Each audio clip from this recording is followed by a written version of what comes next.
आज मैं आपको एक भक्ति कहानी सुनाने जा रही हूँ। तो चलिए शुरू करते हैं। कहते हैं भक्ति सच्ची हो तो ईश्वर को भक्त के सामने आना ही पड़ता है और ईश्वर के जिसे दर्शन हो जाए उसे कुछ न कुछ देकर ही जाते हैं। यह एक ऐसी ही भक्त की कथा है जिसे भगवान श्री कृष्ण ने दर्शन दिए, जाते जाते छोड़ गए शरीर पर शंख और चक्र के निशान। यह एक कथा आमेश नगर की पृथ्वीराज की स्वामी की है। एक बार उनके गुरु द्वारका जी यात्रा पर जाने लगे तो पृथ्वीराज भी द्वारिका जाने की तैयारी करने लगे।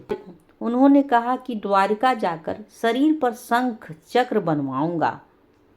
गुरुजी ने कहा कि अगर तुम राज छोड़कर चले जाओगे तो राज में अर्थव्यवस्था फैल जाएगी, धर्म कर्म से लोगों का ध्यान हट जाएगा, इसलिए आमेश में रहकर ही कृष्ण की भक्ति करो।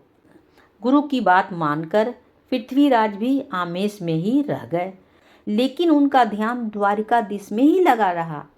रात में जब यह सोए हुए थे तब इनको लगा कि अचानक तेज प्रकाश फैल गया और भगवान श्री द्वारिकाधीश स्वयं प्रकट हो गए। राजा पृथ्वीराज जी ने द्वारिकाधीश जी को परिक्रमा की और प्रणाम किया। भगवान ने कहा कि तुम अब गोमती संगम में डुबकी लगाओ। राजा को लगा कि वो गोमती तट पर पहुंच गए हैं और गोमती नदी में डुबकी लगा रहे हैं। सुबह जब राजा महल से बाहर नहीं निकले तो रानी उनकी शयन कक्ष में पहुंची। रानी ने देखा राजा सोए हुए हैं और उनका पूरा शरीर भीगा हुआ है, जैसे स्नान करके आए हों।